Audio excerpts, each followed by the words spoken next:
5-6-2026 তারিখে জ্যোতিষ শাস্ত্রমতে গ্রহদের অবস্থান। চন্দ্র অবস্থান করবে মকর রাশিতে শ্রবণা নক্ষত্রে। দ্বিতীয় স্থান কুম্ভ রাশিতে রাহু শতবিশা নক্ষত্রে অবস্থান করবে। তৃতীয় স্থান মীন রাশিতে শনি রেবতী নক্ষত্রে অবস্থান করবে। চতুর্থ স্থান মেষ রাশিতে মঙ্গল ভরণী নক্ষত্রে অবস্থান করবে। পঞ্চম স্থান বৃষ রাশিতে রবি রোহিণী নক্ষত্রে অবস্থান করবে। ষষ্ঠ স্থান মিথুন রাশিতে শুক্র অবস্থান করবে পুনর্বসু নক্ষত্রে এবং সক্ষেত্রী বুধ আদ্রা নক্ষত্রে অবস্থান করবে।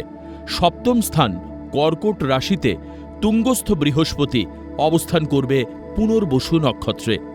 অষ্টম স্থান সিংহ রাশিতে কেতু মঘা নক্ষত্রে অবস্থান করবে। 5-6-2026 তারিখে জন্মগ্রহণ করলে রাশি হবে মকর, নক্ষত্র শ্রবণা, তিথি কৃষ্ণা পঞ্চমী।